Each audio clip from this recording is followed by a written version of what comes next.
Welcome to the Kelly Sullivan Walden Show, where we explore nighttime dreams, daytime desires, and the best ways to transform the tragic into magic. Because let's face it, we all dream, we all have our blessings, and we all have our challenges, myself included. And I don't want any of us to take any of those things lying down, if you know what I mean. I just wrote a book entitled A Crisis is a Terrible Thing to Waste.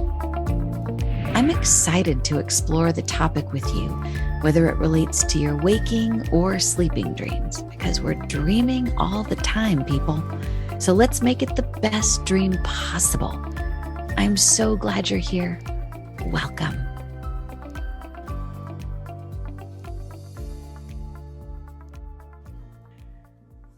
I feel like I need to get centered for a moment. Let's just do that. So, I just want to take a moment to get grounded here because we're going to be talking about things that are far, far out of this particular galaxy. So let's just breathe and let ourselves be right here, right now, in this precious present moment. And how sweet it is to be here with Brit Elders. Oh my goodness. And all the vast wisdom of her many lifetimes of experience, and in particular this lifetime of experience with this Billy Meier's case and this amazing book that we will be talking about today, and all that it opens us up to. And I feel I already feel a shift, and I know everyone watching and listening is going to feel it. And I just say thank you so much. Thy will be done for the highest good of all now. And so it is. Amen. A woman, dreams, Brit. Oh, thank you. That was Oh. beautiful. Very centering. Okay. Yay. All right. So let me tell everyone what's going on today. Welcome to the show. We're going to be talking about an amazing woman and an amazing book and an amazing story. The book is called UFO Contacts from the Pleiades, volumes 1 and 2. For the first time, 45 years after the original publication, the two photojournal volumes of UFO Contact from the Pleiades are combined into one book for a modern audience, with a new foreword from Shirley MacLaine, a prologue written by Mexican UFOlogist Jamie Maussan, and a new introduction and preface by Brit Elders. So this photojournalist presents the unique contact case, and I'm covered in chills as I'm saying this, of a Swiss farmer named Billy Meier, who claims to have met with Pleiadians hundreds of times, compiling many layers of evidence, including notes on their conversations, hundreds of photographs, movie footage, audio recordings of the craft, landing tracks of the spaceships, dozens of witnesses, and even metal samples of the craft itself. The quality and amount of evidence was convincing, making this unlike any previously seen case. So, this is Brit Elders. She's an investigative author and documentary filmmaker who traveled the world exploring a variety of topics, including the mysterious world of UFOs. She's participated in several in-depth investigations, including the Billy Meier case and the waves of UFO sightings in Mexico, which began in 1991 and continue to this day. She's the CEO of ShirleyMacLaine.com, and she continues to research and write for herself and others. And I know she's a dear and personal friend of a very dear and personal friend and agent of mine, Deborah Jacobs. So anyway, welcome to the show today, Brit. Thank you so much. This has been a long time coming. I'm glad we finally, we've been telephone and email, but this is good. Yes, it's about time to have contact with a Yes. fellow Earthling.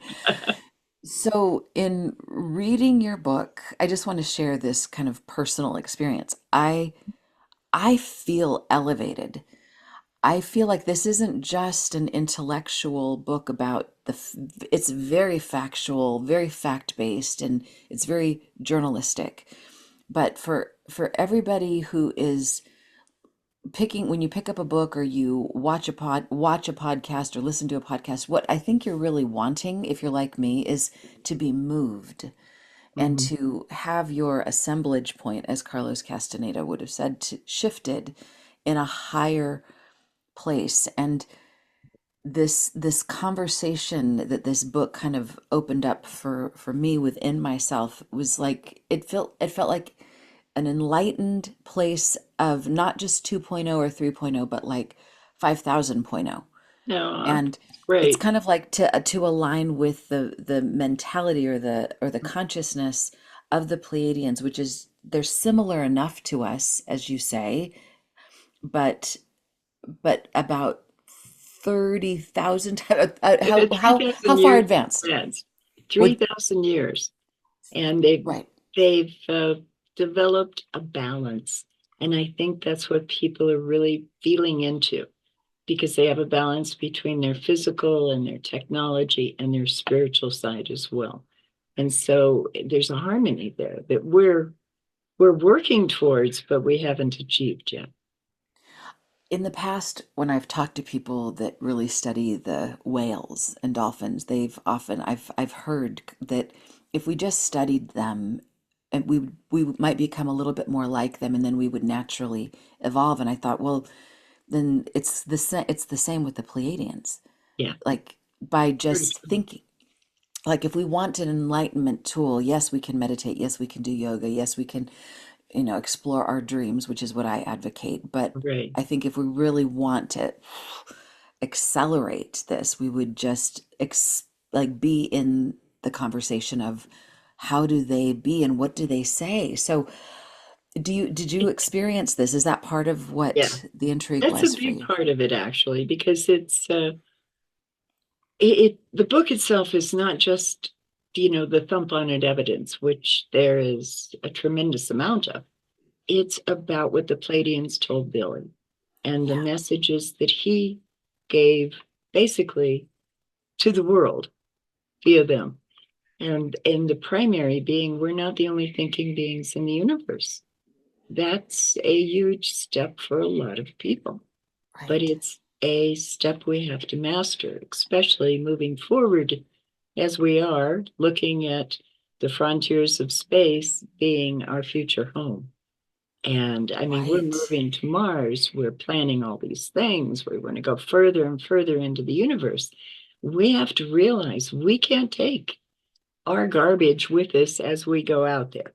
We need to be better balanced, better understanding of each other, and in turn take that out there where we can then be okay with them being who they are and not go in with any fear or any anxiety of what we're going to find out there. It's a really big deal when you think of it in terms of where we are today and Yes. what we're planning for the future. We really want to take our place in the universe. We can't do it yet because we haven't achieved that harmony. We lean heavy into the technological. We Hmm. leave our physical world is all we think we exist in, and we're not touching our inner selves at all. We're not doing the inner work we need to do to harmonize with those other two. I think sometimes just knowing that the fact that they're similar to us, but like you said, 3,000 years, like if we were meditating for 3,000 years, or if we were really, like, I'm thinking of like Buddhist monks that I know that spend all their time Right. meditating and being of service. So it's kind of like them 3,000 years from now, or is it like the worst of us 3,000 years from now, or somewhere in between, like a I think synthesis? it's the in between part, 3,000 years advanced, because you don't want to take one or the other. You Uh-huh. want the totality of everything you're involved with. They're physical beings like we are. They have needs like we do. So you have to work within those realms of what your existence is. If you're in a three-dimensional thump on a plane, you have to have certain things. Right. But you also have to grow with the spirit, connect to creation, understand that that is a part of everything in the universe. It's not that we need to suppress one or the other. It's we really desperately need that balance. And we need to stop the conflict, stop the, not just conflict in the world, which there's ample of, but conflict within ourselves as to Mm. what's right Right. and what's wrong. We know that. We don't need to be told that. We don't need a following society because we already have the knowledge. We Mm. just have to tap into it and pull it forward. The Pleiadian messages really help bring that out. Right. Well, it's kind of like when you're lost in the dark, follow the North Star, and like, oh, there's a guidance system, and oh, there's seven of them.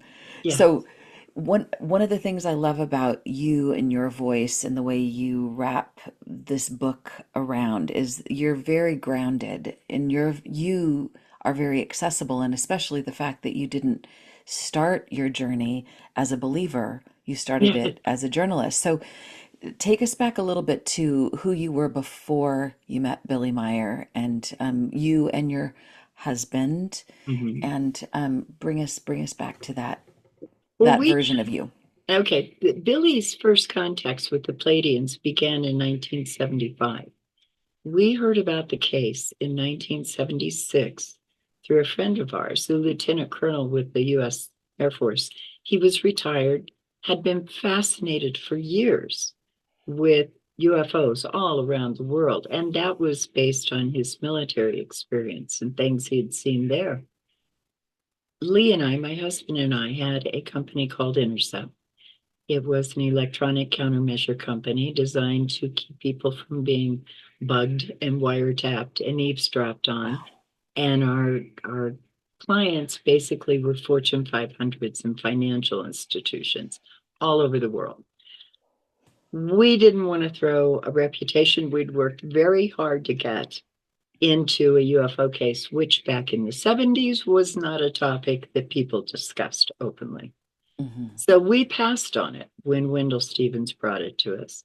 And we said, no, no, we're not going to touch this. And when he showed us the photographs, our first reaction was, these are too good to be true. You can't Hmm. possibly think that this is real. Hmm. Well, he went to Switzerland. He came back and he sat us down. He says, you have got to see what I saw. So we had some work over in London to take care of. We decided, we'll take a side trip into Switzerland, just see what's there. We went in expecting to spend one day, figure out how he was doing it, and come home. We were there 5 days. And Billy presented photographs, movie footage, sounds of the craft, audio recordings of the craft. And then on top of that, the very last day, he gave us metal samples. So we thought, okay, this is something we can dig our investigative teeth into. And we jumped in with both feet and started a 7-year investigation into the physical evidence. Because when the great Hmm. thing about this case, you have the physical evidence, the thump on it stuff, but you also have all of these wonderful words coming from the Pleiadians. Yes. So you kind of go, okay, I'm going to look at this and I'm going to look at this, and your brain kind of goes in two different directions. But it fulfills the need of the right brain and the left brain, the thumb on it Yes. and the creative. So we started this investigation. Every time we thought we had an answer, 50 more questions would pop up, and we'd be off in a new direction testing something else. The messages from the Pleiadians are they are Billy's truth. He's the one that had the conversations. It's a gift to us, really, that he's imparted those and shared Hmm. those with us. But when you have thumb on it evidence, it's real or it isn't. and all of it tested where no one else could duplicate it. We didn't go back in time a second. We didn't have telephones that took incredible photographs. We didn't have telephones that could take video. We We didn't didn't have have Photoshop. Photoshop. Yeah, we didn't Right. have personal computers. Right. And Meier had none of that. So that just set aside the physical evidence. And then you get into the words. And they're so logical and they're so simplistic in the view of connecting self to creation. It's a big part of it. So many don't understand that all of us, when the Lakota say we are all related, they mean it. We are Right. all interconnected to creation. And it's very important we realize that.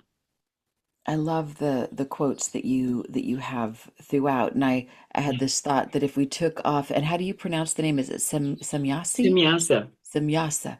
Mm-hmm. And we put the Dalai Lama next, like as Yeah, attributed it to him, it would be like, oh, of course, this I is get it. such, Yeah. yes, exactly. And Mm-hmm. I just think there's an interesting, it's kind of like how Moses was chosen to be the one to free the Jews, and he had a stutter, and he, was not a public presenter. He's like, but I can't be the one, and yet, Right. like exactly, you're the one. And Billy Meyer, one-armed, humble farmer who ends up losing his place. I mean, he ends up this doesn't help him, Not like at all. him if he was making this up. I mean, it he lost his home, he lost his employment, he lost many friends and his place in society, and in fact got robbed and teased and taunted, and like he lost everything. It So was sad. why would the only reason a person would make up something is to be cool and to get more cachet, and he lost all cachet. Mm. And plus the one-armed aspect I think is like Moses's stutter. It's kind Yeah. of an additional like, wow, how could he possibly rig things up like this? Right. It's Yeah. yeah. Yeah, I mean, when you're looking at the photographs, especially, and we had Billy demonstrate for us, and we've got a new documentary coming out, and you'll see that in the documentary Oh, I can't of wait the to see. same name, UFO Contact from the Pleiades, the documentary film. It was filmed in 1982. It is got a lot more information that couldn't go into the book. It's a fascinating thing, but you can see Billy put his camera on a tripod with one arm. And that's a movie camera. And he would take movie footage, 8mm movie footage, as he's taking still photographs with this 35mm camera that he could operate with one hand. I mean, it's fascinating. They picked the right guy. Yes, And the wisdom that comes through is different than his own. I mean, he's like you say, he's a very simple spoken farmer, and he it's doesn't earthy. this is not wisdom that would be his own. Did you find his personality to be very different than what came through from Sannyasa? Oh, most definitely. Um, Billy, boy, to describe him when we first met him, he was washing his face in a horse trough. They didn't have indoor plumbing in the house. Um, Wow. very simple, very humble, curious, wanted to converse, wanted to share, didn't avoid anything. He's worldly. He had traveled through the Middle East and through Europe, but he's not educated as we think of, collegiate type education. So he's a very unique individual.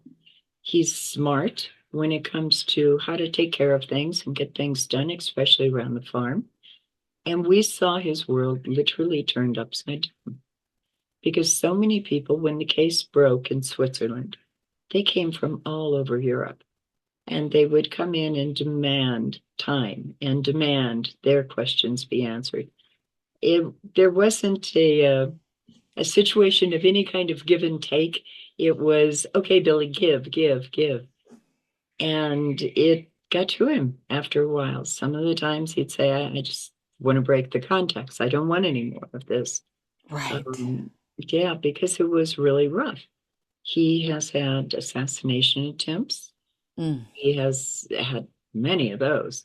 We were there one time when his daughter was, there was an attempted abduction by two men in a van. And Oh, yeah, I mean, it's so he has not gained anything from this. And if anything, I think it's sort of pulled him back a little bit from the world. But I talked to Billy. We had a great Zoom call the other day. He's still Billy that I met way back in 1977. He's just wow. this wonderful guy with this sort of inner radiance that comes through when you talk to him, caring, open to any question that you throw at him. He's great. He's really wonderful about that. It seemed like the reason that they picked him was there was a pureness about him, and there was Yeah. an like you because he would, in order to receive the communication, he would have to be on a wavelength Mm-hmm. somewhat similar to them, or at least, I mean, they would have to find each other in order for him to receive the communication. So he couldn't be just anybody. He had to be somebody that was open to that. Well, they recognized him from a past life. Mm, So they said your incarnations, those patterns match our patterns. And so they were quite comfortable with him, but they studied him for 10 years before wow. they initiated this conversation.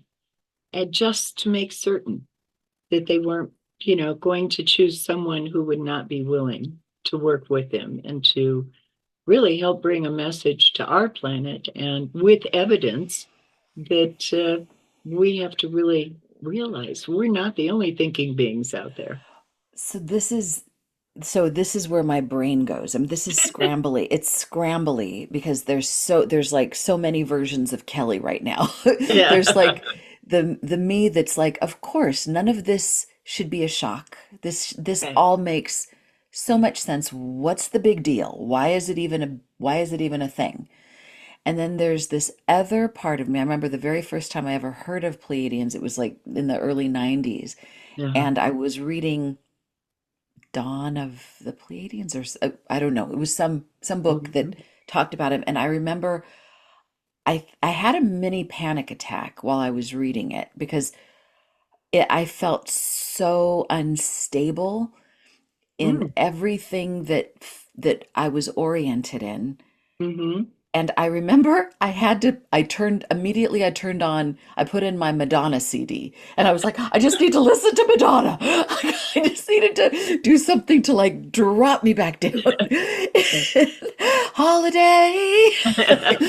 Just to like, whoa, because it hurt my brain. It hurt, like it was painful, even though it Mhm. was beautiful. It was too much. It was Yeah. like being given too many gifts on Christmas that you're Yeah. buried in them and you can't unwrap them and you can't even breathe because there's so many. That's how it felt. So this has not been my path because it was almost like too much. And then I accidentally, by an accident, found myself on my very first and only road trip all by myself on, it was around the 4th of July. And a friend said, "Oh, come stay at my place in come stay with us in Roswell, New Mexico." And I was like, "Where's Roswell? What's that?" It turns out I was there on the 50th anniversary of the crash when there was this Oh. convention, and I was like, "What?"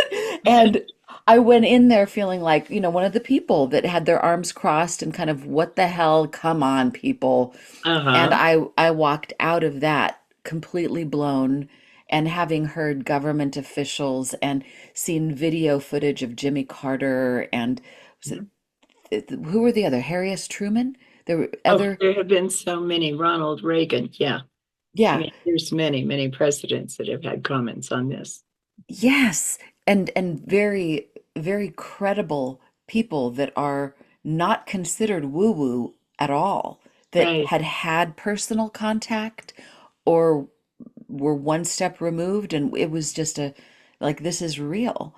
Mm-hmm. And so what is it that makes this so hard that would make people abduct Billy's daughter, that would have assassination attempts, or that make people just go completely kaplooey. Most people are not calm and cool and collected like you No, in the thank midst of you. this. I get very happy about things. So yeah. Um, no, there's something here with the fact that we have not looked out to the universe and thought what else is out there often enough. Right. We are so locked into, and especially today, our technology, our faces in our phone, we're doing all of the technological stuff and none of the wonderment. So we're Right. not really in a position to say, oh, maybe, gosh, really, there might be another civilization out there besides ourselves. I know a lot of people feel it ties into religion. Oh, yeah. I have never had that experience personally where there's a conflict because I believe in creation and I believe the creator created everything. And it's Mm, male, female, it's all the energies wrapped up together. So I never had that conflict, but I know a lot of people do. Um, the way we have been indoctrinated on this planet to think that we are somehow superior because we are living on a planet. We are alive in a three-dimensional thump-on-it world. And you know what? There might be others, but we never go to that thought process. And that makes such a difference. When you just sit outside at night and look at the stars and wonder how many others are out there. right. And how would it be if we sat down and communicated with them? If we had this great dialogue where we could learn from each other? Because even the Pleiadians say they're evolving too, constantly, Right. just like we are. This is one of the quotes from right at the beginning of the book. It Yeah. says, "We too are still far removed from perfection Right, and have to evolve constantly, just like yourselves. We are neither superior nor superhuman, nor are we missionaries. We right. feel duty bound to the citizens of Earth because our forefathers were your forefathers." And that was Semyasa, and referring to herself as a Mm-hmm. cosmonaut, and that was from February 8th, 1975. Mm-hmm. That's just that blows my mind that there's that connection. Okay, so maybe if we open up to the Pleiadians, Mm-hmm. and that feels like just pure goodness, pure beauty, pure love, pure evolvement, pure us becoming better than ourselves. But I think that it also opens us up to those other beings that are out there. And not that we're not already open. It's like we're Right, already, vulnerable as all get out, as my grandparents was like, we're exposed here. So but it does feel like if we acknowledge it, like if you don't look at it, then it's not real. right, And that means that there might be other beings out there that aren't so friendly, aren't so kind, aren't so sympathetic, aren't so helpful and loving.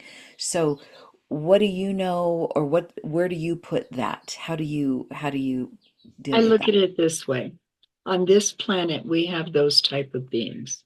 Hmm. We're not all good. We're good by nature, but we've taught ourselves to not be good. I love And that. there have to be Yeah. those out there too. And that's okay. You have to be discerning. On an individual basis, you have to know in your heart, this is not a brain thing, this is a heart thing. You've got to feel what is and what isn't. Because I can't tell anybody how to believe, how to think, or whether or not to even trust that we are not alone in the universe. That's up to everybody on an individual basis. But they've really got to tap into themselves and sometimes do a little extra work. And that's when you know that you attract wonderful people. You don't attract the people that are going to harm you. And I think it would be true That's for true. everything happening out there as well.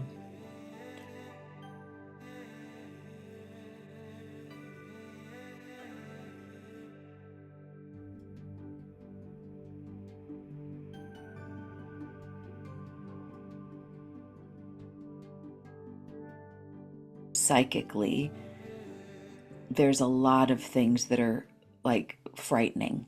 Mm-hmm. But he said the way that we could navigate through all of that is he said if we really wanted to be safe, just become enlightened, then we'll be fine because the funky things can't stick to us. It might That's try. right. That's right. I So just become absolutely agree enlightened. with him. So this book, your book, goes right hand in hand with all of this because I think one way, if we're looking for like a shortcut to enlightenment, Right. UFO Contact from the Pleiades, volumes 1 and 2, reading that before bedtime, before going into dream time, I Mm-hmm. think would be a kind of a brilliant way to expedite the process because we have that on our mind and we're susceptible at those moments bookending our sleep to normalize this high voltage way of thinking. And maybe that's a way to open ourselves to the good aspects and not open ourselves to the funky. That's really good. That's a very good idea because um, in anything you get involved with, you can become overwhelmed. It's Yes. just, it's easy to do. But if you will go through the book, and this is why we tried to balance it, so you have the physical aspects of it and you have this other beautiful side to it as well. And then find the things that feel right to you. We're all developing at our own pace. We're all moving through life at our own speeds. We look at things differently and we grow at different rates. So it's important you find what you're attracted to, let it in, let it really soak in, and then digest it.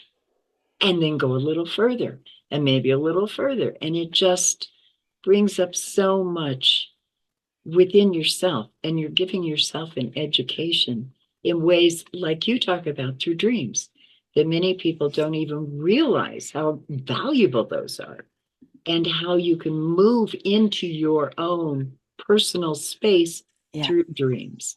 So that's a beautiful idea of just read a little before you go to bed. Right. So we can evolve incrementally so we don't completely Mhm. blow our circuits. Because Exactly. my best friend and I were just talking the other day about how, like, if we're going to just get so simple about what are we doing here? Who are we and what are we doing here? And how do we do the best job we can? It's kind of like, well, let's just incrementally see if we can behold more light so that if we Hmm. were to meet God today, we don't completely explode and Right. pixelate. Right. We would be able to hold ourselves and say, "Hey, what's up, God? What up, G?" Like, so that if we were to meet sannyasi, Hmm. we would be able to be in a relative state of coherence. But Hmm. if we're in, like, I think that at the very least, what not to do is to don't live inside your fear, don't live in your anger, don't plot against the people who hurt you. So okay, so if some, I mean, if we could channel some yes, or based on what you know about like the politics today and the Yeah. difficulties today, is there um I mean, you just talked to Billy recently, so if we were gonna, practice the teachings of what's in this book, even though you wouldn't necessarily call it teachings, although it Right. is, it's kind of just Right. it's evidence. How for people who are very fragmented today and very angry and feeling so helpless and Hmm. furious about being helpless, what would be the message for these people? Two things I would say, one coming from me, from all of my Yeah, studies into this, and one coming from Billy. The one from me is find your own heart and love it. Love yourself. Make that your ground. Be that's comfortable great. in your skin. You know who you are, and you'll be okay. From Billy, I asked him the other day, what are you doing with these people that are still attacking you? How do you deal with that?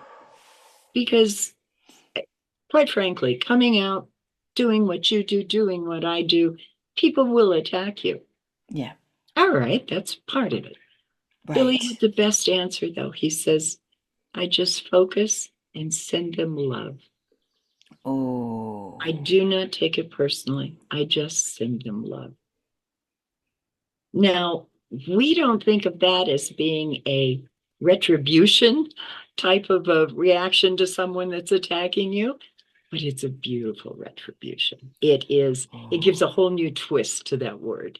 It brings about the thought of, okay, so if I'm not returning that hate, if I am conquering it really with love, I'm winning the battle.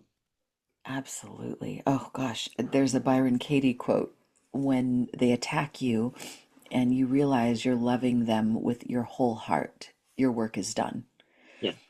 I love that. So let's just scale back for a second, all the way to what are, we should have done this at the beginning. I should have done this in the beginning, but for people who are like, what's a Pleiadian and what are the Pleiades? So I'm taking for granted that people know, or at least they've heard, and some Mm. haven't, some haven't. So a little bit of orientation around what are the Pleiadians? What is it?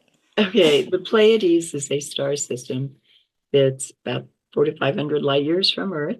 It consists of seven stars, and throughout history, it has been recognized as the seven sisters, the seven stars, the seven angels, all different names. They appear at midnight, November 17th, directly overhead. And they're this little tiny sparkly grouping of stars that Betelgeuse chases across the sky. So Orion's belt is right behind it. So that's an easy way to find it. The Pleiadians, their original planet was Lyra, and they had factions much like we do now, where it's I'm right, and it's a battle over who thinks they're right. They ended up blowing up their planet with something similar to a nuclear war. They had something we do not have, and that was the ability to go into space, find a planet they could engineer Mm. to live on, and create this new home. We don't have that ability to go into space and engineer a new planet. So we need to be more aware of where we are. We cannot destroy this planet through our wars and our anger and things like that. We have to learn how to communicate, basically. And that's very fundamental to anything. But once they got there, then they thrived and they started exploring other places in the universe. They do believe that they helped seed this planet.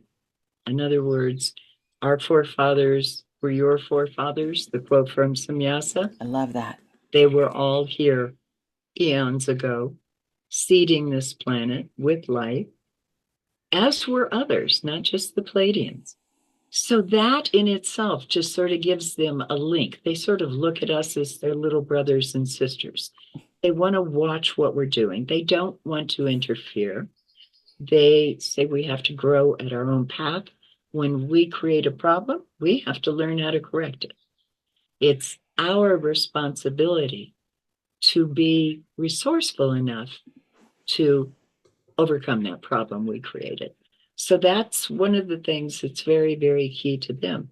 And they say they will only get involved if we come to a brink where what we do affects other things in the cosmos.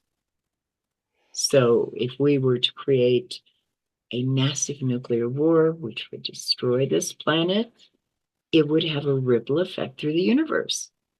They don't want that. At that point, they might interfere. But for everything else, it's a small scale problem to them, and we have to learn how to deal with it. Yeah. That's wonderful and intense. At the I same know time, yes. one of the questions that Billy asked was, why don't you appear to everybody? Why, like, wouldn't that just be more efficient? Yeah, no. I don't know that he said it like that. But why would you? I mean, I know Sannyasa said that not everybody would get it, but why is there more to that answer in your I think experience? that's what we were talking about earlier. Hmm. That that logic that we have that we think we're the only ones here, Yeah. that I mean, it would affect so many things. It would affect those individuals that don't want to take into consideration there may be off-world life. It would Right. affect things like the stock market. It would affect Oh, politics. I mean, there would just be so many aspects of life that we take for granted that would be turned upside down.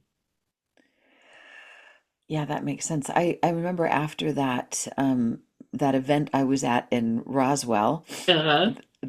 I remember I went to see there was a Jodie Foster movie, Contact, I think it was. Contact, The yes. movie was out right then, um, and I remember hearing some of the people at the conference talking about how one of the ways that we're sort of softening people to the idea that there is other life is through movies and through Yeah. video games and media and things, so that it's not such a far off concept, so it becomes a Right. little bit more normalized.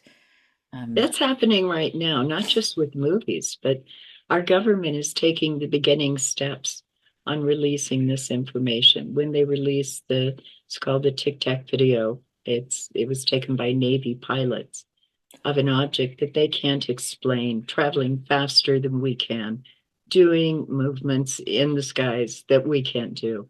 And that's just one of them. They've had hearings, congressional hearings on this. Of course, they go back to this is national security. This mhm. is something, we have to be wary of and all of that. To me, that sets up that attraction of the side you don't really want to talk to. Right. Instead, you need to be saying, what can we learn from this? Instead of saying, be afraid of it, it's a national security issue. They could come take us over. If they wanted to do that, they would have done it. People just need to lose that fear Hmm. and let go of it easily. Don't fight it. I'm going to be brave, that kind of thing. Just Right. relax with it and learn from this. And you'll learn so much about yourself, each other, everything. It's not just, like I said, the Meier Swiss Pleiadian case. It's so many things happening in the world right now.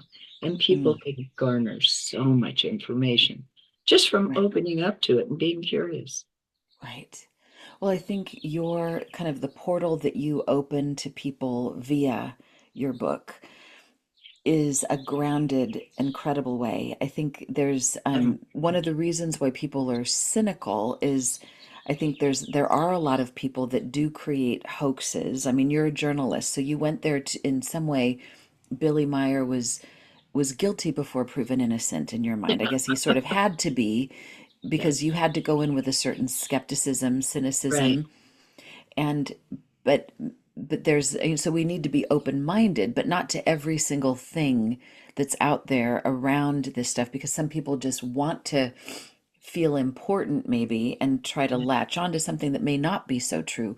That's right. So, um, That's really a very important point because it's not about your placement in life. It's not about any of that stuff. It's about what resonates with you as an individual. And it's like going through school. You start out with baby steps and you learn your ABCs and you just yeah. progress along. Hmm. And the more you do your education, do your research work, the Yeah. more comfortable you are with everything around you. It's the same with this book, but it was Yeah. designed and laid out so that you had the history of the Pleiades star system all around the world. You had the science, you had the evidence, you had the farmer and his story, his family, the witnesses, and then you had the quotes. So you have a little Yeah. of everything so you can tap into what you need at that particular moment. It's you cover the whole spectrum in this book.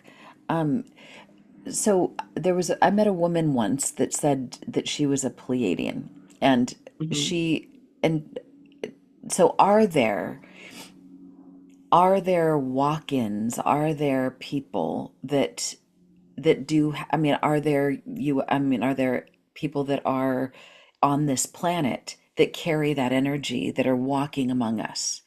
I would think so because of the reincarnation patterns. They would Okay. carry the energy. Okay. Um, Maybe they've tapped into a past life.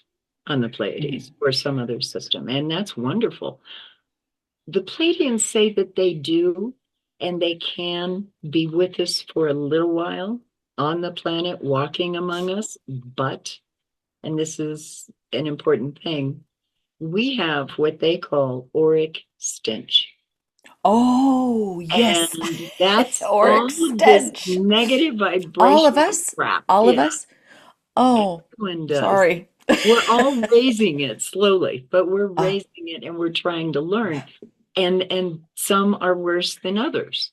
But that's they can't afford to be around us for a long period of time. To quote Billy, he says they turn around in their head. The Pleiadians do when they're around us for any period of time. So it's something that you know, I would love to sit down and have a conversation with them, but I would not want to interfere with their frequency vibrations with my auric stench. Yeah. like, sorry, Yeah, exactly.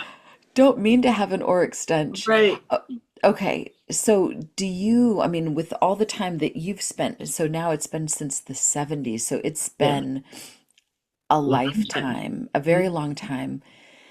Do you feel like you are, I mean, none of us are from Earth. We're Right. all like, none of us are truly from here. I mean, we were Right. born here, but we're not of this earth. Right. So, where do you think you're from? Do you think you might be a descendant? I mean, do you think this might be why you were Hmm. picked? That's a really good question. I don't know, but I feel very connected to the Pleiades and very connected to Arcturus. Those are the two star clusters that really I feel comfortable with. I know others that feel connected to Sirius, the Hmm. star system Sirius, and even some that feel very connected to Betelgeuse and to or the Orion constellation and all of that. So I think all of us have this sort of not a genetic memory, maybe, but a spiritual memory of past lives on other places. So, and I just want to bring in dreams for a little touch here. Sure. Have, I mean, I'll just say this, one of the things that I say when people come to me with dreams of extraterrestrials or UFOs, one of the things I typically say is what's most alien to us is our own beauty, our own power. So, as a metaphor, as an Mhm. like I believe everything that we dream about is a part of ourselves.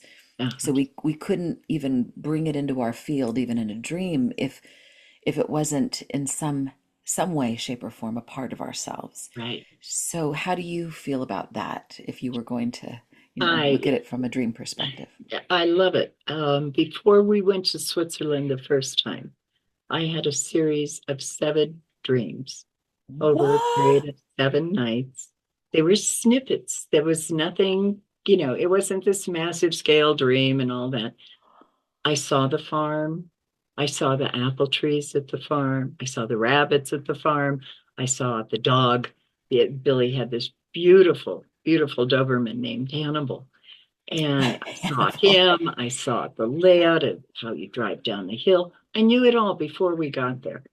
And it came, and I wrote it all down. Okay, I dreamt this. What is this? Because I didn't know what his house looked like, but I'm seeing this place that has a really steep pitched roof, and it has trees over here on the hill, and there's kind of a weird little patio, and I'm seeing all of this. And so I keep a dream journal, and I wrote it all down.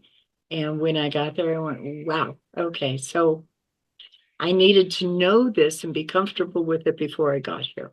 So dreams are really important, and when you're dreaming especially of extraterrestrial life, just try to listen to what they're saying because you're learning about yourself in the process. That's you Mm. communicating with you from another realm. Ooh. And I really think there's a lot of people out there that are doing this and don't even recognize they're doing it. So sometimes it's a way to sort of wake up and pay closer attention to the real you, the core you, rather than all the superficial things that we put around us. Wow, that was very beautiful. One of the things I wish I had the quote exactly in front of me, that sannyasa shares is about work and how they all work, but they don't get paid for what they do. So Yeah, money isn't an aspect of life right. over there. So can you talk about kind of the way of life according to Well, sannyasa? first of all, in their work, the work sort of selects them. It's what you're geared to do naturally. So you're not forced to, okay, go be an accountant or go be a doctor or an attorney with what's happening in the back of your mind. Oh, those are professions that I'm going to make a lot of money in. They don't need to do that. They're telepathic, so you have all of this inner communication happening. That takes care of a lot of the crime issues and a lot of the competitiveness and the keeping up with the Joneses stuff and all of that. It becomes a situation where they don't utilize money, they do barter, they have physical needs just like we do. But if I'm a traveler through space and there's someone else that is tending the land on Era, their home planet, I swap off what I need with someone else. So it's a more balanced way because we Wow. haven't learned to spiritualize, and I hate to use that word, but it's the only one I can think of, to spiritualize money. Money is not a bad thing if it is balanced, if it is It's used balanced. properly, and if it helps. It's a form of barter. Their barter's different than ours. But we have to learn that the money we create is not what makes us the people we are. And we haven't done that yet. But this is a North Star. We can aspire to be more like that. I mean, we could say it's, you know, they're kind of socialist in a way. I mean, they're people are taken care of. They're they're They they're are. not They they don't are, have but they know how to take care of each other. right. And so they're not just right, exactly. That feels like a world I want to live in. You can't That's have one big group saying, okay, we are taking care of you, the right. population, this way. Correct. It's Right. taking care of each other. Of And each there's the other. difference. Yeah. Oh, I think you need to talk to Bernie Sanders. He needs to get a copy of this. I think No, whoever's he's going to a be love. president next. What's that? Yeah, right. Wouldn't that be? It's like, wait, it's not just about everybody taking care. Right. It's both. It's That it's the would, both. yeah, that would really do something to fracture that concept. It's taking care of each other. And that's empowering. It's not handouts, it's hand That's ups, and right. that it's like mutually empowering. This just feels like it resonates so deeply in me. Uh-huh. I think everybody needs to get this book if just for many. I mean, it's intellectually like thought provoking and stimulating, but it's also just so nurturing for the soul. I literally feel like there's been a roto-rooter through my heart and soul Oh, in that's getting great. the privilege of reading this book that Oh, just came out. thank So you. I want to just also just give a little plug for, okay, so let's plug the book, of course. The book is called UFO Contact from the Pleiades, volumes 1 and 2. I Mhm. can't recommend this book enough. So y'all get a copy, get a bunch of copies, tell people about this book. I feel like it's a very gentle way to elevate gently as we go up, as opposed to it having to be painful and difficult No and the way it, struggle. and yeah, where you have to go play Madonna afterwards. I mean, I love why Madonna? That is so funny. I it. mean, I love her, but God bless. You also are the CEO of Right, ShirleyMacLaine.com. And I know that she wrote the foreword to the book and she went to meet Billy right, in the right. book. So that must have been amazing. How, It was so so funny. what Yeah. was that like? Well, she called us. She got our number through a friend. She called us and said, I want to go to Switzerland and I want to meet Meier. And my husband answered the phone. He was quite direct. And he says, Who are you? We just got back from Switzerland. I don't care who you are. We're not running tours. And he hung up the phone. Yes, she waited a couple hours and called back and said, Look, I'm writing a book called Out on a Limb. And I think this man is one of the characters. And it ended up that she had three different contactees she'd spoken to, and she composited the character of David so that it was partially Billy and partially these other two people. I didn't know that. Yeah, Okay. we took her over. She's a question machine. She's still a question machine. She's a very dear friend. And she just sat with her tape recorder shoved in Billy's face, asking question after question after question, and Billy answering patiently. He was so gracious with her. And they just hit it off. We had a great time over there then. Oh, how wonderful. Oh my goodness. Okay, Britt, I feel like we're just getting warmed up, just getting started. It's the end, but it's the beginning. So this is not the last time. I hope that you'll do me the Oh, honor of I would being on be my show. honored to be back with you. This is And great. yeah, you are just such a beautiful, beautiful being inside and out. And I know you were just as Billy was chosen for this. I know you and Lee were also chosen to Aw, to do this thank work. you. And I know that Deborah was chosen to be in this constellation, as was Shirley, and now as was me. Yay. And everyone watching and or listening. Thank you so much for sharing this incredible work of heart and art. UFO Contact from the Pleiades, volumes 1 and 2. You put so much into this. This wasn't just a book that you rolled out of bed one day and scribbled and said, publish this. This Right. is and No. beyond words, perfect publisher for this. Yes. So, congratulations, and thank you again so much for just being the bearer of wonderful gifts. And thank you, Billy Meier. Thank you for your sacrifice and all that you've gone through for being able to be the conduit of such wonderful and worthy wisdom. We're all No. better for it. Thank Thank you, you, Britt. Kelly. This has Thank you. been just a beautiful time. I've loved it. It's been dreamy for me. Okay, to be continued. And for everyone else, until we meet again, don't take your dreams or any talk of UFOs or Pleiadians lying down. Sweet dreams. Thank you for listening to the Kelly Sullivan Walden Show. If you enjoyed this episode, please take a moment to like, subscribe, comment, or share it with your friends. My show can be found on iTunes, YouTube, Spotify, or wherever you get your podcasts. If you'd like to order my latest book and audiobook, A Crisis is a Terrible Thing to Waste, go to your favorite online or brick and mortar retailer, then head on over to kellysullivanwalden.com/tragic2 magic and put in your order number and redeem your bonus gifts. I'm also excited to be offering a dream work practitioner training. So if that calls to you, go to kellysullivanwalden.com/dreamwork.